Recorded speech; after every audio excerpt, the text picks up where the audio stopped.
Hi, this is Shauna, the CEO and founder of Fuel Talent. In January 2019, we launched the What Fuels You podcast, and since that time, I have had the honor of featuring and highlighting leaders and their incredible stories.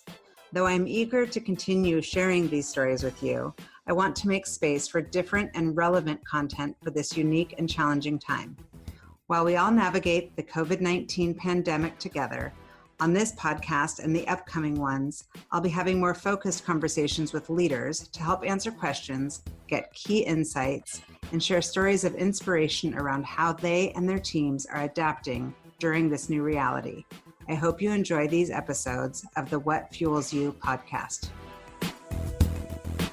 Today's guest on the What Fuels You podcast is Dwayne Clark. Dwayne is the CEO and founder of Aegis Living, an author, philanthropist, producer, playwright, longevity expert, husband, father, and grandfather. Dwayne was determined to create an alternative to the sad old folks home and has set new standards in the senior housing industry for over the last 23 years.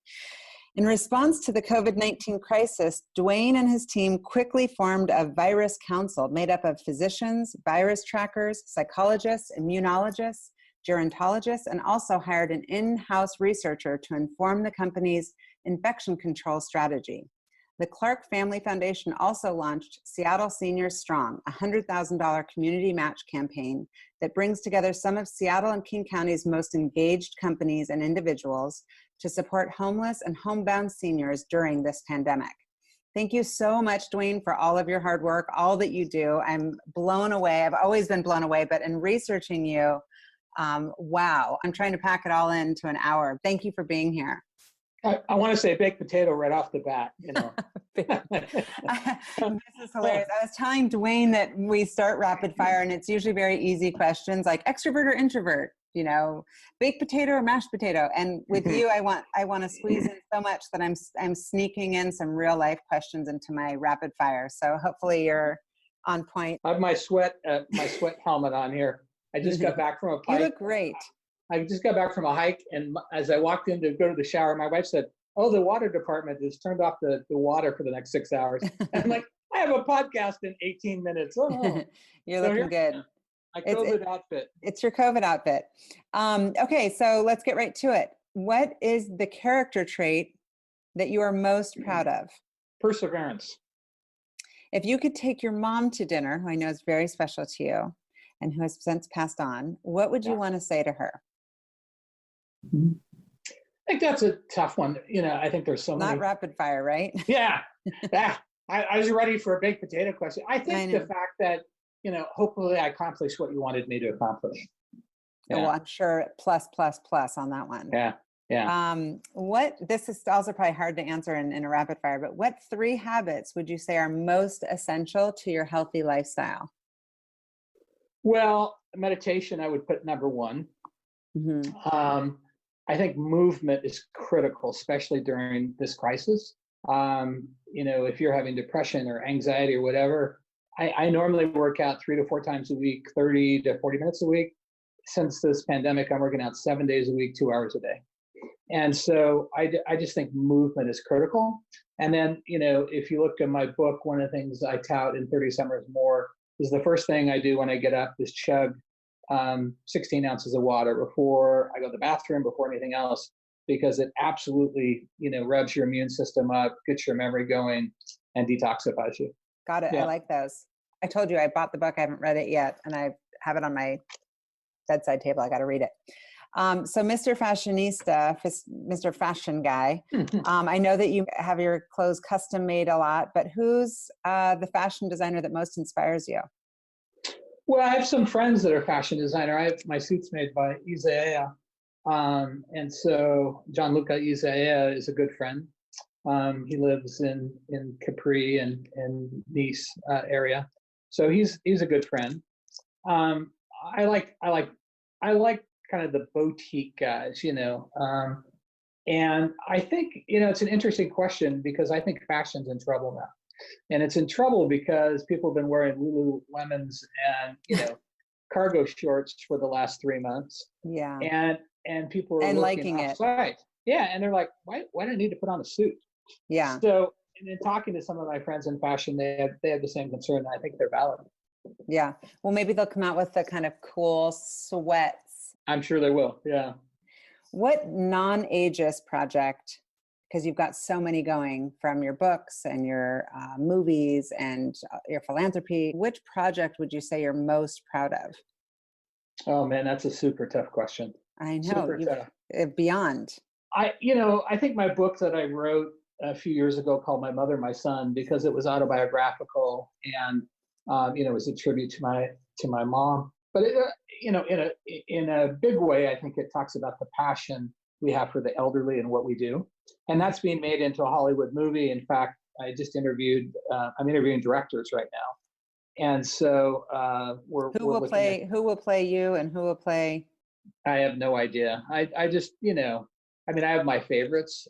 Who would you want to play if you had your dream? I love Mark Ruffalo, and I've talked to him a couple times. But I think I just love his range of acting. So who knows? I'm not as invested in that as I'm invested in. I hope this movie really does a lot of good for people. I was talking to Maria Shriver last week, and she did Still Alice.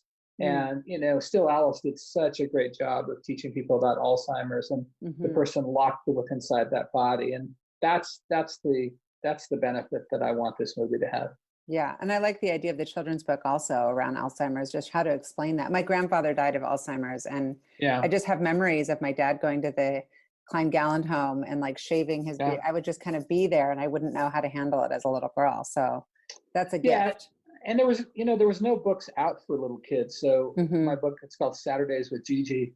I put out because I have grandchildren, and it's tough to explain why people do weird stuff, right? And they know this grandmother all of a sudden one day she starts to, like in the book, she burns the cookies and that she doesn't know that they're on fire. And so you have to explain this is what's going on in a way that doesn't scare children and helps coax them through it. Yeah. Yeah. So outside of your family, because I had a feeling you would maybe say your wife or your children, but who are you most inspired by, or who's your role model? Do you have a role model? I have a lot of dead role models, so I don't know if that counts or not. They can be dead.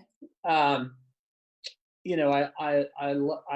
mom grew up in India, and she was alive when Gandhi was alive. So she didn't really like Gandhi because two of my uncles were officers in the, like a superintendent of police there. They would arrest Gandhi. And so my mom's like, oh, he's a bad man. I'm like, oh, he's not a bad man. He invented passive resistance. What are you talking about?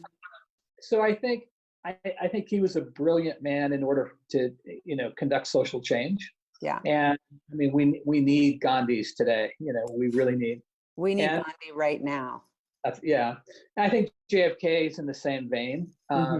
He was a man, he didn't have the greatest moral values, but he was a man that really embraced change and the civil rights movement and so on. So I think he is phenomenal. We name conference rooms after women of great prestigious in our corporate office. I loved that when I toured your office. I loved so much about your office. Our main conference room is called Mother Teresa. And my mom was in the same city that she was and met Mother Teresa in the 30s. And so I've always been inspired by her and the work she's done for the poor and just the selflessness she has. So those are the people I'd invite to dinner if I could. Yeah, that would be quite the dinner party. What piece of advice do you find that you most often give your kids, especially what kind of advice right now? Well, or grandkids even. I would say those would be different. I wrote a book called The Big Life that was actually a book of wisdom for my grandkids. And then it turned out at the coaxing of some of my CEO buddies to make it more public. And it's turned into a game now that creates conversation. So that comes with a pair of die, and you roll the dice and it says, turn to page 46. And then you sit around the family table, or when you're at the beach or go for a car ride or whatever, and you talk about what's on that page. And so, so there's 100 things in there of advice, because I wanted to leave something when I leave this planet for my grandchildren that was more than wealth or my portrait. I wanted to leave them something that hey, this is going to help them when they're, whether they have money or don't, whether they lose money or don't, that it's sustainable. And I always tell people, I mentor kids and so on, you have to be your own champion. It's because if you're successful, if you're not, you always have to be your own champion. You always have to believe in you. You always have to, and not in a narcissistic way, like certain presidents that we have, but in a way that, you're really championing yourself and believing in yourself. And, my mom always would distill things down in a very sensible way. And she would, even though we were poor and so on, she'd go, yeah, we're just like the Kennedys. Yeah. What do you mean we're just like we're Irish, they're Irish. Yeah. So she would just, she would focus on the commonalities. They're Irish, we're Irish. They're Catholic, we're Catholic. Right. They like to do family things. We like to do, they play football at picnics. We play football, It's like, oh yeah, we are.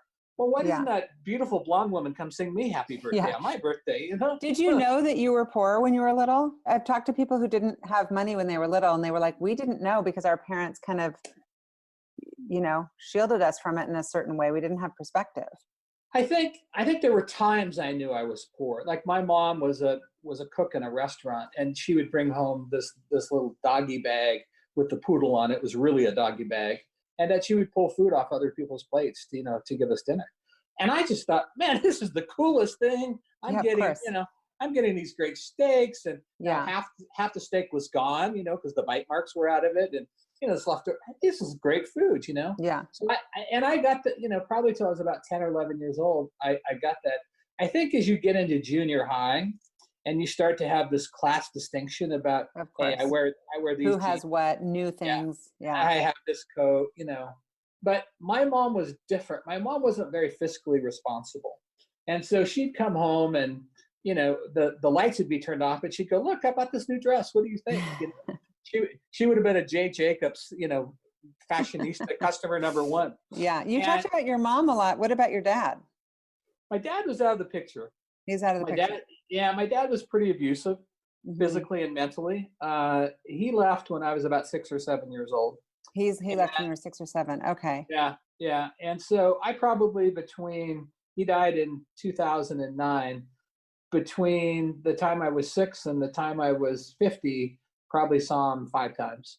So not very inspiring. He was kind of like, if I were to describe him, he would be the Marlboro Man. Really tough cowboy, very smart. He scored genius on the IQ test, but not a very authentic, principled, loving man. Mm-hmm. And did he ever say anything to you that you needed to hear before he died? It's a good question. I went and saw him when he was in the hospital about 6 months before he died. I took my son and my grandson, who was about 2 at the time. So this was, 11 years ago. And I was waiting for that. You were waiting to say, because, you think, God, what would I say if he had cancer? And what would I say if these were my last words? He said all the wrong things. In fact, my son said, Dad, I have to leave the room because I'm going to punch your father. Yeah. He wouldn't even call him your grandfather. Yeah. And so, he never really got it. And I'm sorry to hear that. Yeah. And all you can do is really feel bad for those people and say a prayer for them and send them love. Yeah. And I remember I took a very fancy car to see him. And my son's like, why are we taking this car down? He was in Portland. We were in Seattle. He was at the VA hospital. And I took a very expensive, fancy car to do that. And I kind of wanted to put it in his face. Yeah, be like, look at me now. Yeah, exactly. Thanks to you. Yeah. And, he wouldn't even, and I was waiting, I was kind of tricking him into saying something about the car because he walked me up the car. And he wouldn't even say anything about it. Yeah, too much pride. He wouldn't even give me that. So I just said, I remember driving off and just saying, I forgive you. That's all I can do. Because I don't think I never want to be one of those people that say, oh, God, I'm this way because I had a bad dad or I had a bad mom or I was poor. You don't want to be the victim. I don't want to be the victim, but I want to use that as rocket fuel to propel me to the next level. I remember having a conversation with Dr. Wayne Dyer. I don't know if you remember Dr. Dyer, but Wayne, one of the most publicized guys on PBS, has written, I think, 20 books. He died about 3 years ago. He was an incredible mentor to me. And I was talking to him one time and I said, God, I hate my father so bad. He goes, God, your dad's incredible. And I said, no, Wayne, no, he's an asshole. I don't like him. You know, he's a jerk. He left my family, deserted us, never played child support. He goes, God, he's phenomenal. And, you know, I'm like, what are you trying to teach me? What is going on here? He said, are you a great dad? I said, yeah, I'm a phenomenal dad, you know. He's like, well, why do you think you're a great dad? I said, well, I just am. It's part of my value system. He goes, well, how did you learn that? He goes, your dad taught you that. I said, no, he didn't. He didn't do any of those things. He goes, exactly. He told you what not to be. Yeah. Yeah. And I think that, you know, I think that's so true that we learn in reverse from people, right? If you have a bad boss, you know, the worst bosses I've had in my life have taught me so many lessons because I'd never be that kind of boss to my staff. Right? Yeah. This is amazing. I love that message. So sometimes we learn in reverse. Yeah. So you're 100% self-made. I love these stories. When did you first realize that you had ambition or realize that you wanted something special for your life? Well, you know, I grew up in Lewiston, Idaho. We had a family ranch in Idaho on the Salmon River. And when my mom left my dad when I was 6 or 7, we moved to the gigantic city of Lewiston, Idaho, which had a bustling population of 26,000 people. I'd never been to a movie theater before. So, you know, for 35 cents, I could go see a movie theater in the 60s. So, it was very exciting for me. And about the time I hit about 14, 15, I got disinterested in school. I became very interested in women and girls. And in Idaho, you could drive when you were 14. So I was always industrious. I was always a very hard worker. I worked almost every day of my life, certainly every week of my life since I was 7 years old. So I started working as a dishwasher in a restaurant my mom worked in when I was 7. And I mean, every year from the time I was 7. Mm-hmm. And so when I got to about 15, I was getting in more fights and skipping school. And I actually raced cars, and I was making, this is in the mid 70s, probably about $2,000 a month racing cars. And I became quite good at it. And so if you had a fast car and you had money, of course, all the girls wanted to be with you. So I'm like, why do I need school? I'm making $2,000 a month. I got the prettiest girls in school. You know, I don't need this. And I was really a juvenile delinquent. I mean, I was a bad kid. Not bad, like I would steal. But I'd get in a lot of fights and stuff. And so I went to this one Powder Puff football game. And I saw all the rich kids there. And I'm like, man, you know, all the girls that were from the best family were out there in their little Powder Puff uniforms. And I just had this visceral reaction to it. And I'm like, this is too pretty a picture for me. And so I went to the store, I bought 2 dozen eggs, and I started throwing eggs at the girls on the field. And there's like 200 people in the stands. And they're like, you little asshole, knock it off. You're a jerk, you know. And I wouldn't listen, right? So I hit this one guy's girlfriend. He came down. We got in a fight, and I kind of dispensed it to him. And I feel this tap on my shoulder, and it's this big guy. His name was Ryan Williams. He was 6'7". He was the all-state tackle on the football team, and he was a Golden Glove boxer. And I'm like, this is not going to be fun. So I took a swing at Ryan, and that's the last thing I remember. I mean, he probably popped me about 15 times. And I woke up, I was unconscious, and no one would help me. Nobody would help me. The parents are looking at me like, you deserve that, you know? Yeah. And so I actually lived about 2 blocks from the football field. I crawled home bloody and beaten, ribs broken, nose broken. My mom looks at me in horror, like I just got ran over from her car. And I told her, hey, I have something to tell you. I haven't gone to school in the last 6 months. I've been racing cars, you know, being with girls. And I think it's time for my life to change. And that changed my life, that moment. And that's in my book, My Mother, My Son. Ryan has since passed away, but his family has thanked me for writing that about him. Yeah. You know, my mom put me in a private school. I went to a private school in Walla Walla, a private Catholic school. It totally changed my life. And, you know, I became class president. I was senior class representative. I played every sport. You know, I was in charge of the class trip. I mean, you know, I was on the debate team. So you realized that you had big visions, but I know you didn't graduate college, but you had hoped to. What happened to disrupt that? Well, I went to college. I got a scholarship to actually go to college. But you didn't finish, is what I read. I didn't finish. So I went to college in Hawaii, went there for a year, didn't like living in Hawaii, came back, went to Gonzaga, and ran out of money. So I got through my sophomore year and went back to Walla Walla and started dating my old high school girlfriend. And she got pregnant and we got married. And so I was a father at 21. And at 23, I was a father again at 23 and a half. I was a single dad. And I decided at 23 that I would be the better father. So I started a national fathers' rights movement at the age of 23. Yeah. Wow. And so we formed what was called the Coalition for Family Rights. I was all over the news, being interviewed by every television station. Our staff went on the Donahue show. I mean, and I was the first elected national director of the Fathers' Rights Organization at 23. That's incredible. You've had like 9 lives. I mean, if seriously, that's amazing. Wrote the joint custody guidelines, wrote child support guidelines, and really changed so that wrote joint custody legislation, changed it so fathers could get custody. And, and so that was back in 82. Mm-hmm. And so really, and then I won custody and my wife paid me child support, which in 1982 was unheard of. Yeah, totally unheard of. So, yeah. So at the time, so you're 23, you've got 2 kids. Yeah. What kind of ambitions did you have at that point? Because you talked about $2,000, women, cars, money, but I haven't really gotten from you that money was ever really your number one driver. It was more kind of what that brought. No, I was working for the state of Washington. I was actually working in the Department of Corrections. Yeah. And so that's where I was working. And I was doing all kinds of jobs. I was a tactical team leader. I was trained as a hostage negotiator, started up a SWAT team. I mean, did a lot of crazy stuff. And so, until I was about 26, I did that. I mean, carried a gun, slept with a gun, all those kinds of things. And, just woke up and go, what am I doing with my life? I'm a single dad. I got 2 kids. This is not what I want to do with my life.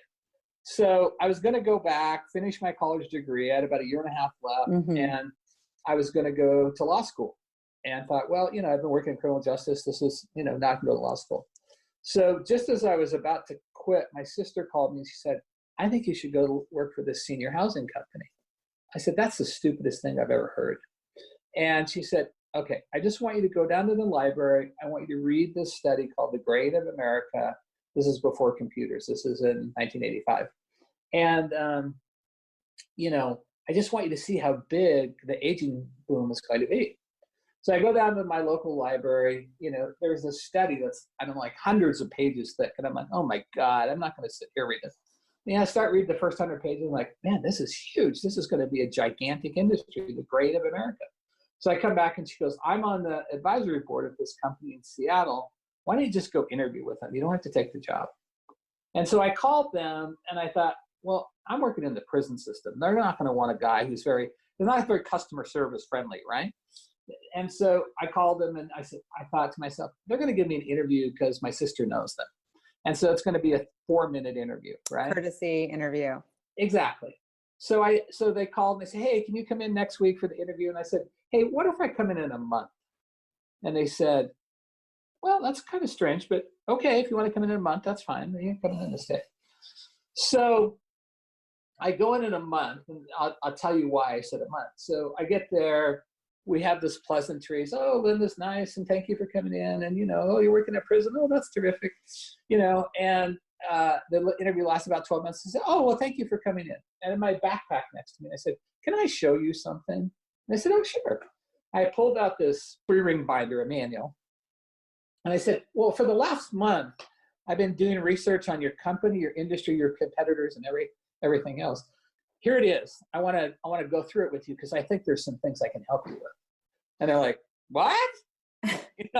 So we spent the next hour going through that manual. Wow. And they're like, okay, we need to rethink this and we'll call you tomorrow. So they called me and offered me a job the next day. Of course, they would be crazy not to. That doesn't happen. Do you think that if your sister hadn't made that call and hadn't encouraged you to go to the library and you had gone to law school, what kind of lawyer were you going to be?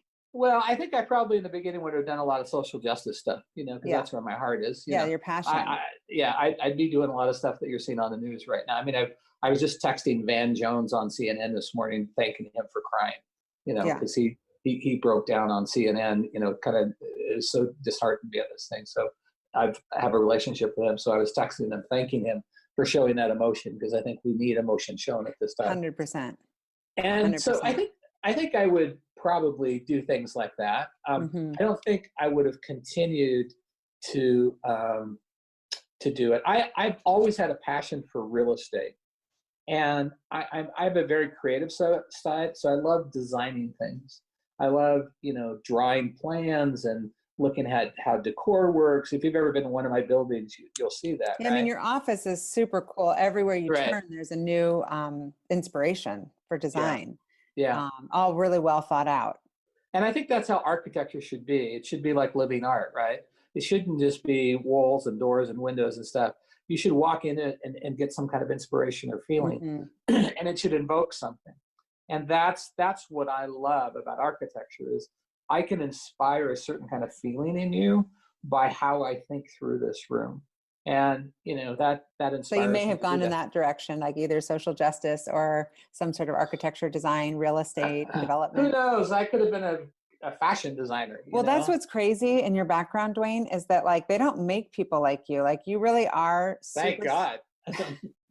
No, I'm super inspired. I mean, truly, you are such a Renaissance man. You've got your involvement in everything, and it's not like you kind of halfway do it. You really do it. Like you're double down guy. And you were asking about advice that I give to young people, my grandchildren, whatever. I think we're brought up to really be monolithic in terms of our career choices, and that really bugs me about society. I think you can be a poet and an architect and a race car driver and a social justice person and a lawyer. If you're really going to suck the richness out of life, you got to get beyond your comfort level. Like when I made my first documentary, people started laughing at me like, what do you know about making a documentary? I said, I know I'm passionate about it. And I know I'm going to read every book I can. I know I'm going to talk to everybody who's smart about it. I know I'm going to watch every good documentary I can. I know I'm going to find lots of good technical people. And then I'm going to do it. Yeah. That boldness is incredible. I think it's amazing. So you got into this industry, and did you always know that you wanted to be an entrepreneur? I didn't really know what an entrepreneur was when I was in my 20s. I just, I wanted to have a career, and I wanted to, I don't like to disappoint people. And I think that's an inherent trait in me. So I'm a really loyal friend. I'm a really good employee. I'm a really good boss, because inherently I don't want to disappoint people. And that's hard, because sometimes you have to disappoint people, right, to be a good CEO. But, I worked for Leisure Care, which is a phenomenal company, for 7 years. I worked my way up from a manager in training to a vice president of the company, left there for a company called Sunrise. It was a small company when I got there, went to over $3.5 billion market cap. I took them public. I was the number 2 guy. I was the executive vice president there, and then started Aegis in 97. And I think after 12 years of working for other people in senior housing, I looked and said, I can do this. And I think I could do it even better than other people. Yeah. And so I feel very fortunate to have worked for 2 great companies in senior housing, Sunrise and Leisure Care, because I took the best of both of them. And that's what Aegis is Aegis. And, now we're the leading company in the nation in senior housing. Well, every bit of it. I mean, obviously you've gotten the recognition, you've gotten every single award out there, but you've also gone above and beyond. I've read about your employee meetings. I've read about Dream Big Lottery. I mean, walking through and seeing just all of the attention and care you give to each individual that works within the company. And as an extension of that, the way that they treat, your residents. There's no surprise. Yeah, there's a direct correlation there. I think so many people focus too much on the bottom line, and they don't focus enough on what's the path to the bottom line.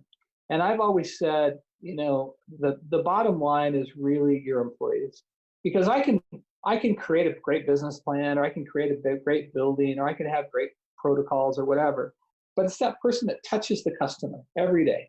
It's that exchange, and great companies understand that. Nordstrom's, it really understands that, Starbucks gets that. So you can't, unless I delight my employees, they can't delight the customer. They get to bring the excitement that I give them to their job. Yeah. And that's a hard job. That's a hard thing to do. One of the things I'm most proud of is we were a top 50 Glassdoor company. There's never been a healthcare company on the top 50 list for Glassdoor. 700,000 companies that are voted for. Yeah, that's it. That is a huge feat. Congratulations. That's awesome. So how do you keep your finger on the pulse as far as what's happening in the day in and day out operations, because you've gotten so big? And I know that you probably want that energy and that mentality to spill throughout, but it's impossible. You can't be everywhere.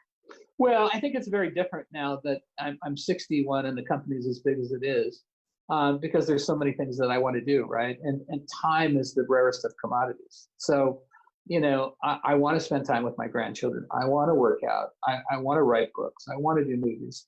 So, where I would spend 70 hours a week focusing on Aegis, before, now I probably spend 30 hours a week focusing on Aegis. So I have a phenomenal president in Chris Ensko, who was the president of Starbucks North America. He's a great guy, 15 years younger than I am, a lot more energy than I have. And then we have a phenomenal senior leadership team. We have a great chief people officer in Sandra Prevail, a great chief marketing officer in Angie. We have a great head of development in Walter.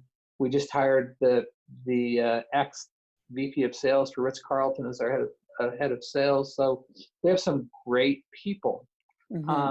And so I just think that if you have a great team, you have to trust them and let them run. And then the other thing is you have to let them know what you are, what you're concerned about, what you want to be kept in the loop about. What matters most. And how to manage up. And so I've read a little bit about your strategy and kind of mentality around recruiting. Obviously, you're going for the best of the best people.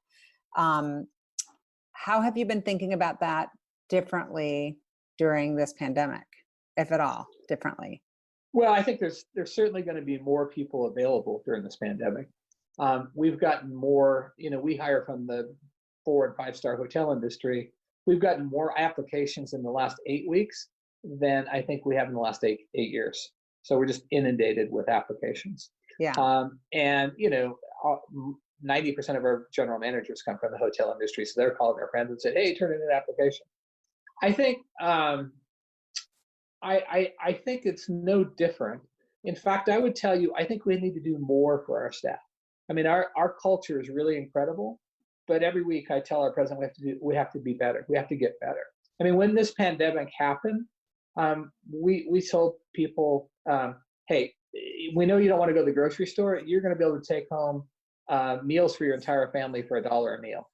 Wow.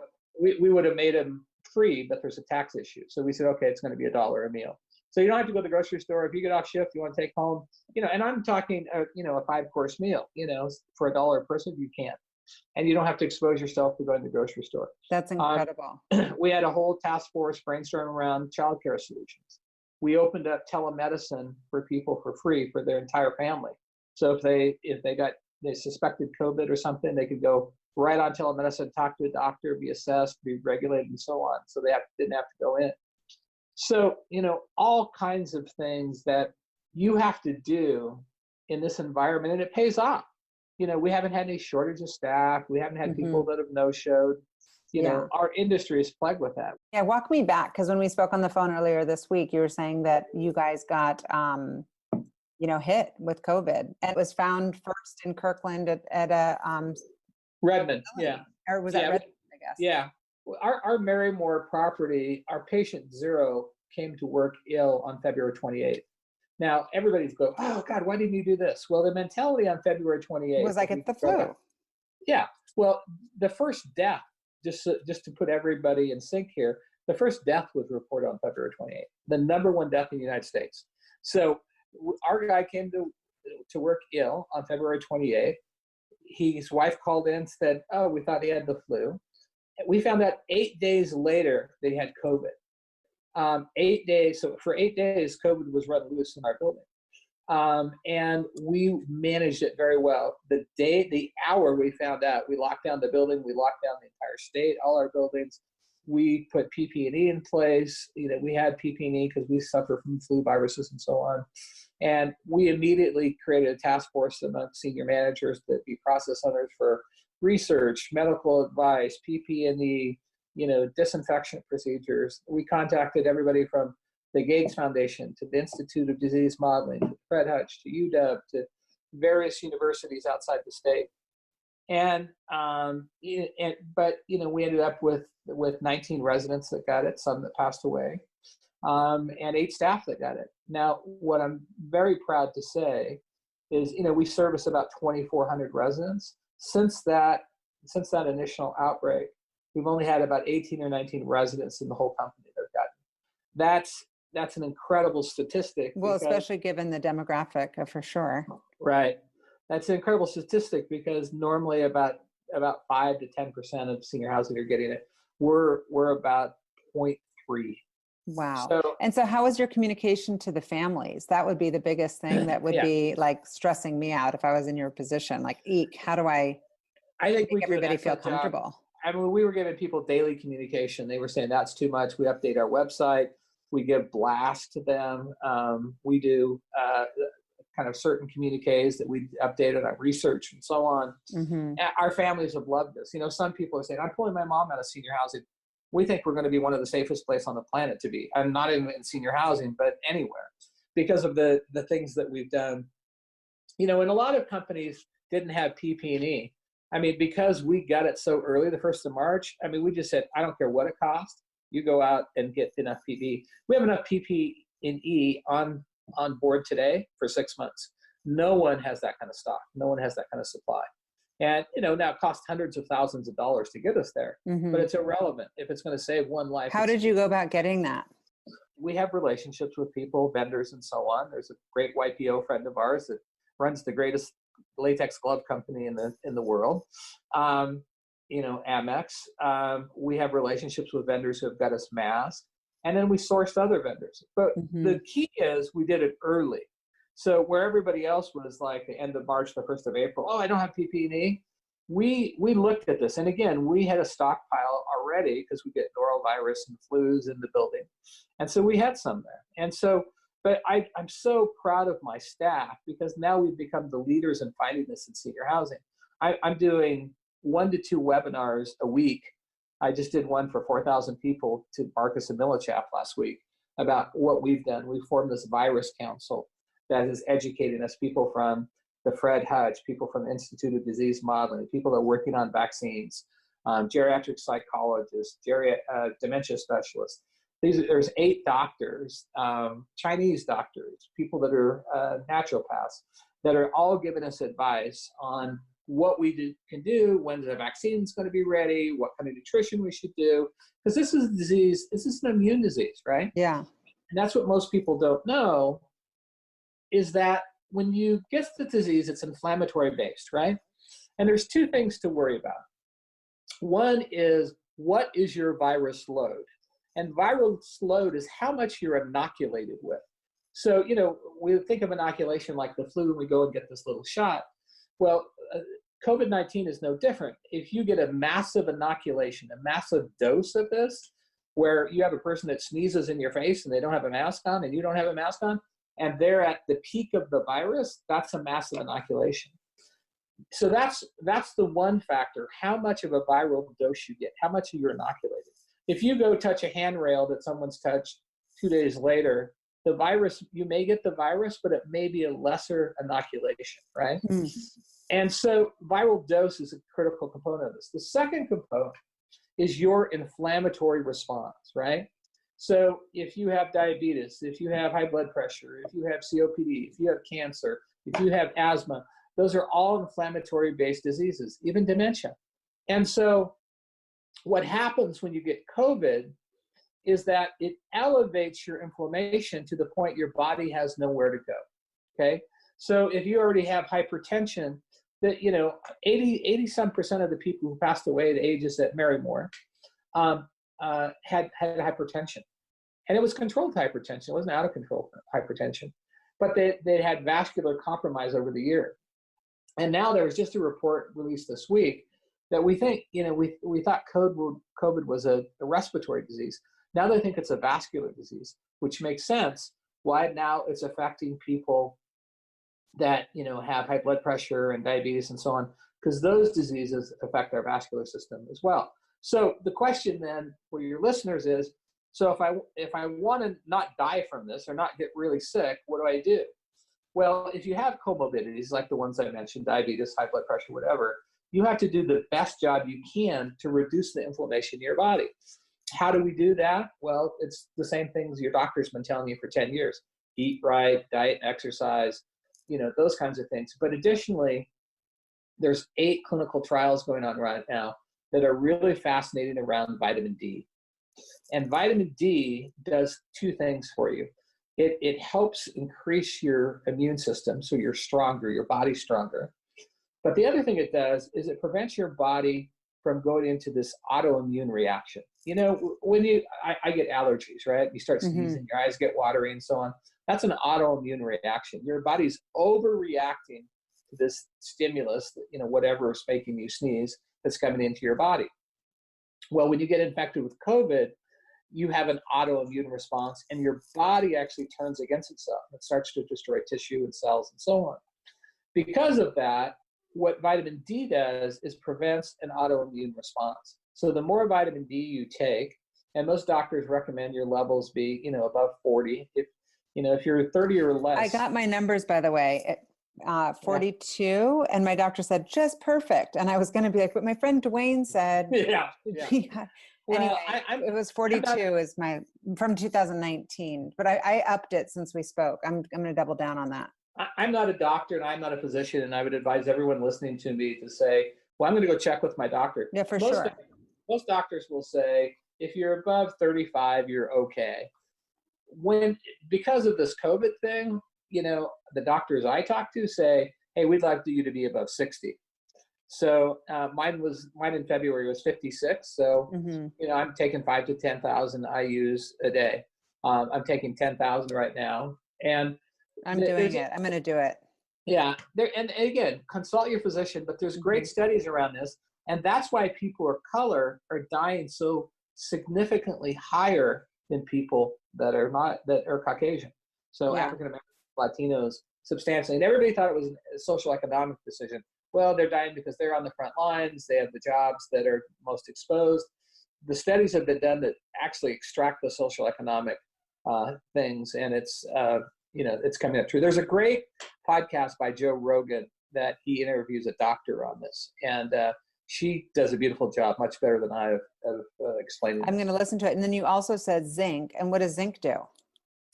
Zinc has a similar properties in that it's antiviral. And so it combats the viral. I had a friend in a Hong Kong hospital for 31 days that had COVID, and they were giving her massive doses of vitamin D and doses of zinc while she was there to actually kill the virus. And then, there's naturopaths that tell you there's all kinds of foods you should be eating that are high antiviral. Garlic's high antiviral. Onions are antiviral. I can't say that that's peer reviewed and double-blind studied and everything else. I think there's some basis to it, and if it's not going to hurt you, I think that's the rule of thumb. It's not going to hurt you. The best thing you can do is get your body in shape. So if you get it, and again, viral dosing. That's why masks are so. I have asthma. I heard you say asthma, and in the beginning, I was super scared, and then I was like, well. Then I had heard that if you have asthma, you're actually in better shape because your body's used to feeling like it can't breathe or something. I don't even know. But I don't know what to read, frankly, Dwayne. Like, I don't know what you read or how you ingest or consume news or information. Yeah. But that's half the battle on this thing. Yeah. No, it's difficult. You're right. I think, I'm fortunate that I have a group of, probably 24 physicians that send me articles daily. I read about 3 hours a day. The first thing in the morning from 6 to 9, 9:30, 3 to 4 hours a day. I'm reading articles, white papers, scientific research, those kinds of things. And So it's not like I'm talking, going to TMZ and seeing Yeah. what, Oh, yeah. what This is off topic, but I'm actually just more personally curious. Do you tend to multitask or do one thing at a time? Because I was saying actually spoke with Joe Ottinger this morning. And I was telling him I was interviewing you. I'm like, there's one thing that I noticed about Dwayne is that he's the most busy guy, but you feel very present. Yeah. Like when I talk to you, I don't feel like I'm like, oh, I better get him off the phone. He's got 17 other people trying to physically, although I know that that's what's really happening. Well, here's the thing I will tell you about that. I hate people that waste my time. Okay. And I don't mean that in an arrogant or rude thing, right? I hate wasting time because it's the only thing in the world you can't really buy or get back, right? And so I'm very careful about people that waste time of mine. And you talk to my staff about this. They know this is a hot issue. I keep my office at 62 degrees. I have two chairs in front of my desk that usually have stacks of books or clothes or something in them, right? So when they come in and they just want to pop in, and I know this sounds very hierarchical, but they usually stand and talk to me for about 3 or 4 minutes, get what they have to say off their mind, they leave. Now, if we book a meeting, that's different, right? We're going to sit down for an hour. Mm-hmm. But there's so many what I call door jam meetings that go on sure. where you're just like, hey, what'd you think of that movie last night? And I don't want to seem like I'm antisocial because there's a place to do that.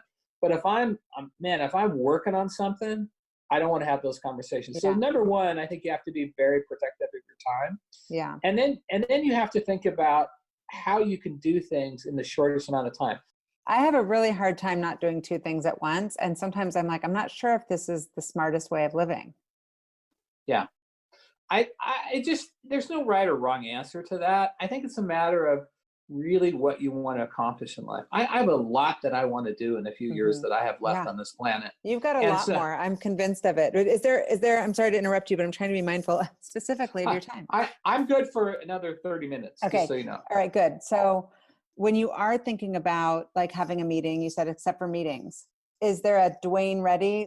I think people anticipate my questions and the way I'll look at stuff. And I think people who've worked with me a long time will say, oh, well, that will never fly, or he's not going to be receptive to that. And this is the way you get your point across. I don't think from a meeting format, it has to go like A, B, C, D. I'm not a rigid guy. Yeah. I just like being very efficient. And here's the thing I will say about that.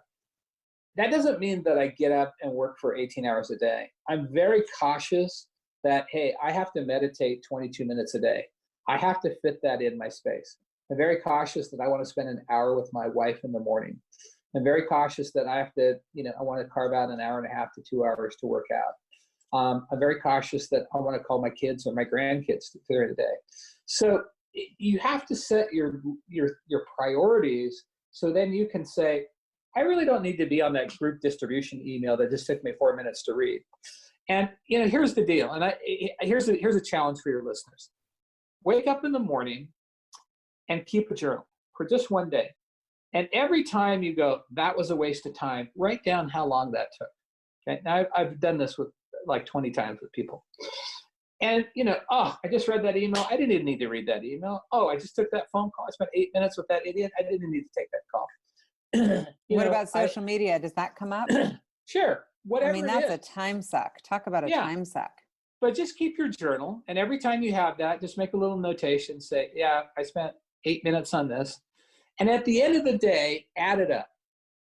At the end of the day, add it up and look and say, holy crap, I spent 3 hours and 43 minutes doing things that I hated. I really didn't like.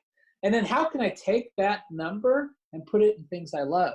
And this to me, this is the secret of life, right? Because if you can take that time, that 3 hours and 43 minutes, and reconstitute it, recycle it into something you're passionate about, something you love, something you thrive on, something that fuels you, then you can then say, oh, God, that was a great day, right? Yeah. I love that day.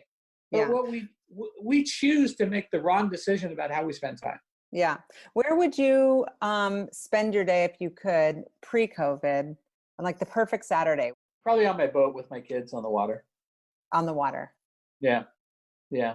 I love the water. It just has a calming effect and washes over me. I completely agree. Yeah. Yeah. That's your happy place.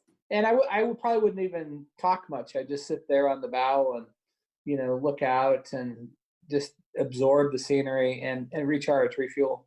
What about travel? Is there anywhere in the world that is on your bucket list that I know you don't believe in the bucket list, but I guess is on your list of places to visit that Well, you would love we to had go? we had an incredible year planned this year, and I'm so sad. First of all, the Vatican was going to baptize 8 of my grandchildren, so we had a cardinal baptizing 8 of my grandchildren in the Vatican. Oh my So, gosh. so I sit on a foundation, the Pope's private foundation. So we have a lot of insight into the Vatican, and so that took a lot to set up, and then that got canceled. We were going to go to the Formula One race in Monaco, and the ambassador had invited us to come spend time there, and that got canceled. We were taking all my grandchildren, my 9 grandchildren, my son and daughter and their spouses, and T and I we rented houses in the south of France, and we were going to spend a week there. So, I mean, I love Europe. I have this, since COVID, it's funny. I grew up on a ranch. I have this hankering to buy a ranch, and Do it. It's COVID driven, because I think Survival, like you're going to need to have access. Well, it's funny because I've been monitoring this. I'm a huge real estate guy, so I have all these indexes that look at stuff. But I think lots of land's going to be a big commodity, right? And when you have something like this, you just go to your little happy place and you just hunker down, and it's self-sufficient. You have your garden, and you maybe have a few cattle, and you have meat in the freezer. And you say, hey, I could stay here for a year. I got my generator. I don't need anything else. I'm off the grid. And I was talking to someone that knows Kanye West, and he's got this big place in Wyoming. He was telling me about it. And, I think this is going to become more common. I think you'll hear a lot more about this. So I'm not surprised by that at all. Yeah. I've talked to a few friends who have talked about having like a panic safe room. Yeah. And Yeah. the kinds of conversations that are happening lately around COVID, and then couple that with what's happening lately with racism and riots and the president. And it's just, part of me thinks in a spiritual way that it's kind of long overdue in a weird way. Like hopefully certain things that I personally have gotten from this time, and especially even just conversations I've had with Black friends over the last week, I feel like I'm more present and more attuned than ever before. And I thought I was before, but I just think pre the riots and pre all of this stuff happening with COVID, I was saying, this is kind of nice to slow down. Like I'm such an extrovert and so busy all the time. And I never really gave myself the option to not be. And I'm like, this is maybe a new way. And I like this old school kind of, we're just sitting around the table. We're with our family a lot more. Yeah. So hopefully we can hold on to that. Well, I think that's a very good question to ask people, because the COVID classroom has been such an incredible teacher for me. And as painful as it's been not to be able to hug my grandchildren and things like that, if you look at the benefit, I mean, LA, you can see for miles, the pollution's gone. You go to Venice, the waters have never been so blue and clear. There's fish, right going up to the hotels in Venice. I mean, you look at Shanghai and Hong Kong. I mean, the pollution's gone. You've never seen, I mean, the Yellowstone Park has bears that are wandering into town, I mean, it's so different. But beyond the environmental benefits that we're getting, I just think the lessons of, being kind and not being, I mean, I've done a lot of evaluation in my life in terms of consumerism, and do I need this, and is this noise in my life, or is it pleasure in my life? Did I do that just to show off, or to compete, or to be flashy, or whatever? So it's helped me in a lot of ways kind of reflect on who I want to be in the world, how I want to walk in the world. And what have you gotten? Because I don't think of you, even though you've got a lot of things and you've consumed a lot of things, you also give back. You're extremely philanthropic. And you're also very approachable. You don't talk down to people, but you like nice things. And sometimes I think it can be like more money, more problems. Like just more stuff can be like more noise. And I've also been around a lot of people with money that become really unhappy by it, like almost kind of tethered by it. I think what it does for me is I realize I have to do more for those who have less. And I don't mean necessarily less wealth. I mean, less opportunities. I mean, the whole, I was saying before we started the podcast that in 2017, September 2017, I actually led a march on Washington, D.C. called Restore Civility. It's all over YouTube and C-SPAN if you want to Google it. In September of 2013, I was the co-chair of this movement called Restore Civility with Ken Nawadicki, who's the free hugs guy. If you see the guy on CNN, yes, love that guy. Yeah, so Kenny's a good friend of mine. We've been talking every day this week. He's in Minneapolis right now trying to quell the disturbances there. And we led this march to restore civility because things were getting out of hand, much like today, not even at the scale they are today.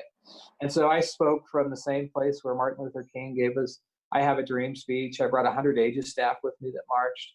It was 104 degrees that day. I remember it vividly. And we had well over 1,000 people that showed up. C-SPAN covered it for 8 hours live. And we had the founder of the Black Panthers there. We had a very diverse crowd. And so I think I have to do more for those who have less.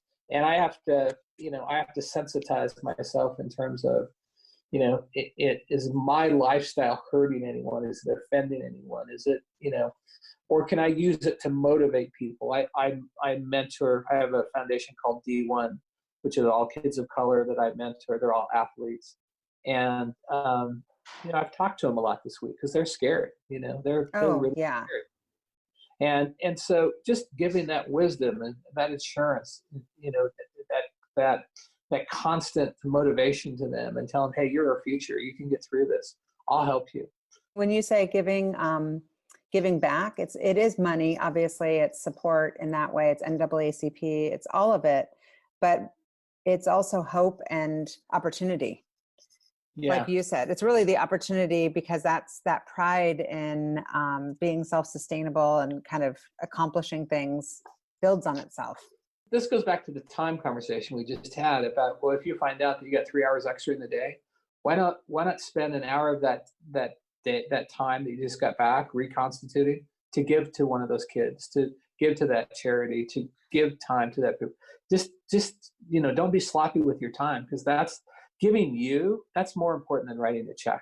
I mean, yes. It's easy to write a check and just hand it off and say, I don't really care to go to that event or see them or whatever. But spending time with these people, looking them face to face, hearing their struggles, hearing what they need from you, hearing encouragement, that's incredibly powerful. And it's a mark that you'll make in their life that they'll never forget.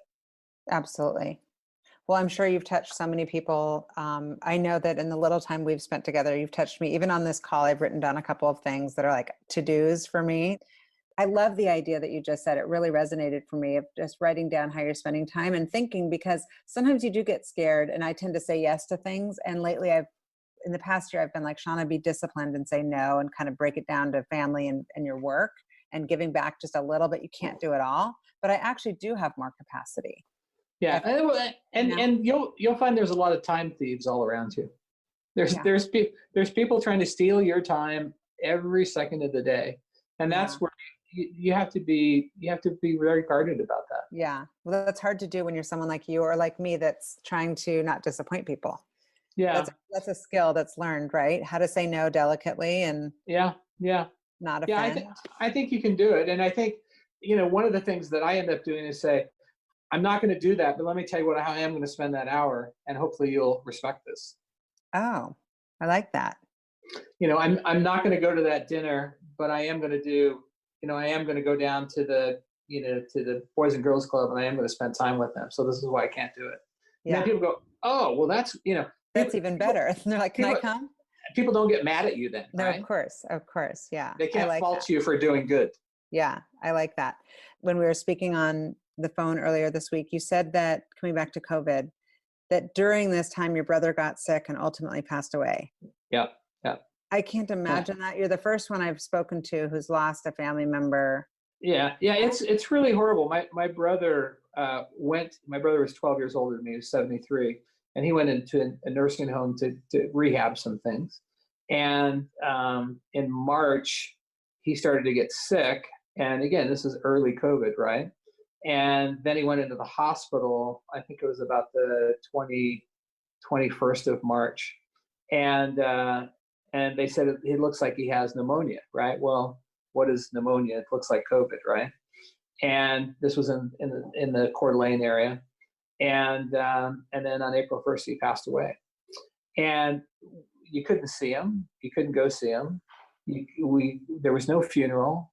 We had to petition the county health department to actually get him a priest to give him last rites. He was very religious, and there was no funeral. He's buried by himself. He couldn't go. Oh, I mean, it's just heartbreaking. It's so heartbreaking. Did he have family? Oh yeah, he had a wife and a daughter, and they couldn't see him, and so the challenge, the challenge is, first of all, it's horrific for the person because they're scared, terrified, right? And there's no comfort there. But beyond that, there's no closure for the people that love those people. There's no, a funeral is an honoring, but it's also closure. It's totally. It's a way for people to say, oh, I'm going to pay my respects. I'm going to honor this person's life. And, now it's like people just evaporate. It's like, they get hit with a laser beam and they're gone. And you're like, what happened? They were here yesterday, And I don't know how we're going to resolve this as a society. I think maybe there'll be mass memorials and, whatever. But it's going to be something that affects us as a human race and as a society. I mean, we've lost 107,000 people now just in the United States. It's going to affect us for a long time. How are you balancing that part of your mind that's feeling the pain and feeling like, I personally have gone through this and I know what it feels like to lose someone close to COVID, and also this need to kind of get the economy going again? Like, what's your take on kind of this phase 1, phase 2, where we should be? Yeah. And first of all, I should clarify, they never diagnosed my brother with COVID. They said he had pneumonia. He could have had COVID, so we don't know. I think I am very cautious. I'm very, very cautious about, I'm telling people I'm not meeting anyone in the next 6 months indoors. And people are like, what? What are you talking about? Even if you have a mask? I go, no, I'm not. And, I kind of feel like the second year med school student where, you started studying diseases and you know too much, right? You know too much about the disease and you think, I got that disease. That's me. I got it, But, for a guy that spent probably 4 hours a day studying and researching COVID, I just know that if somebody comes in a room and they have COVID and they sneeze and then they walk out of the room and then you enter that room 10 minutes later and no one's there, the droplets are probably still going to exist, right? And you could get COVID. So I'm just not going to do it. Now I'll meet people outside, 8 feet apart with a mask on, and we'll have a great time. But people don't understand the idiosyncrasies of the disease, like the aerosol effect. And the aerosol effect, people think, well, what is that? Well, if you've got COVID and you sneeze, if you cough, if you sing, if you shout, all those things will project droplets even further than 6 feet. 6 feet is a randomized number. I've talked to scientists all day long about this. You have to do everything you can to prevent this. And that, I have CNN on in front of me, and we're seeing thousands and thousands of people marching, and probably 50% of them don't have masks on. Just in the last 5 days, California has seen an 11% spike in COVID cases. Well, that's not a coincidence that you're having all these marches and you've seen an 11% spike in COVID cases. You're probably going to see a 20% spike in it. So this disease is not going away. Summer is not going to make it go away. If summer made it go away, they wouldn't have one of the highest incidents of COVID in Brazil. The heat does not make it go away. The only thing summer does is we're outside more. So you're not in poorly ventilated places during the summertime. And, it's going to come back probably stronger than ever this fall, probably starting in November.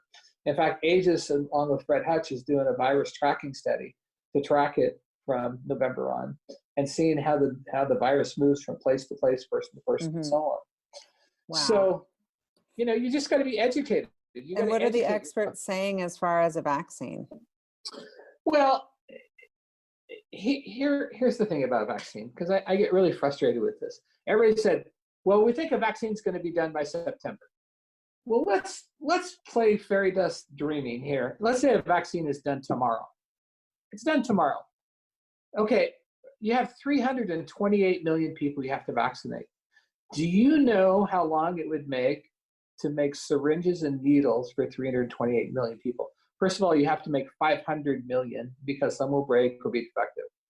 It will take approximately 18 to 20 months to make those needles and syringes. There's not 500 million syringes laying around in someone's backyard, right? So it's not only about the vaccine. Now, here's the thing about a vaccine. It's not going to be one vaccine because one vaccine is not going to work for everyone. And elderly's immune systems are suppressed. So if you invent an antigen-based vaccine, the word antigen means you're generating antibodies. You have to have an appropriate immune system to do that. So to get an elderly person to do that, you have to give them an adjuvant, which is a booster to accept that. So you may have a vaccine that has an adjuvant component to it that's compatible. So there may be 2 or 3 or 4 vaccines. Fauci came on and said, by the first of 2021, we should have 200 million vaccines. Terrific. That doesn't mean in February everyone's going to get vaccinated. I've talked to every major institution, health organization, Gates Foundation, Fred Hutch. How do you vaccinate people, 328 million people on Tuesday? It's not like everybody lines up and say, oh, okay, we're going to do it. This is a major thing. Now, that's part of the obstacle. Then you got 85 million visitors to the United States a year. 85 million.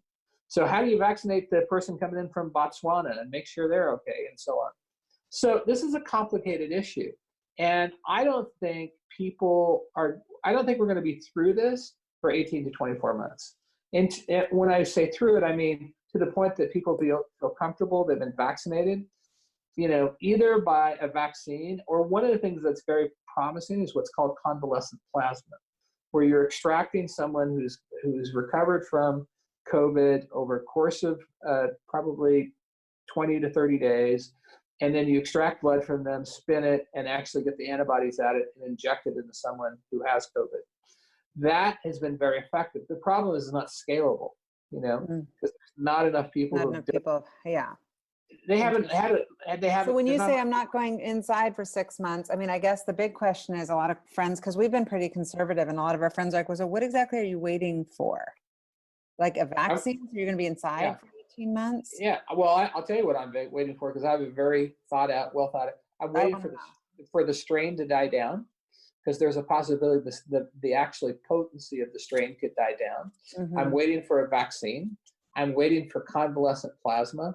I'm waiting to see if people get antibody tested so they're not super spreaders. I'm waiting for more accurate testing so that we know on an ongoing basis whether people, we may get to a point where we have to test people once a week. So then you say, oh yeah, I was just tested yesterday. I mean, we're coming home. We're in California right now. We're coming home next Wednesday, and we're saying, okay, on Monday, everybody that works in our house is getting tested. So by Tuesday, we'll know everyone that has contact with us, and there'll be a 24-hour lapse if they have COVID or not. We'll be doing that on an ongoing basis, right? So that's what I wait for, and it's about minimizing risk. If I go into a building, I'm wearing a mask. I may double mask, because they say an N95 is 96% proof, a cloth mask is 65% proof.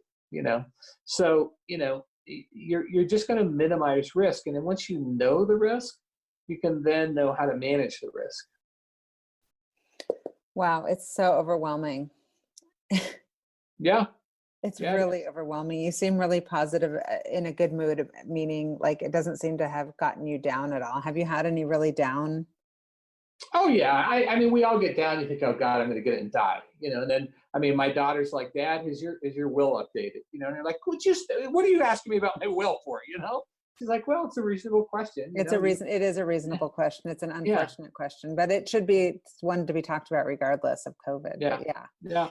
Well, I love how educated you are on this. Wow. We will all get through it. We will all get through it together, but you got to be vigilant. You can't be running around in a crowd of 1,000 people without a mask. Yeah, no, for sure. That's suicidal. And I mean, if you want to go out and protest in March, God bless you. I'd be right there with you. Wear gloves, wear a mask, protect yourself. Don't be sharing water bottles with other people. All those kinds of things. Yeah. So I totally very agree. important. Yeah. Well, Dwayne, I'm going to let you go, but my final question that I ask everyone on the podcast is, what fuels you? What's your ultimate fuel?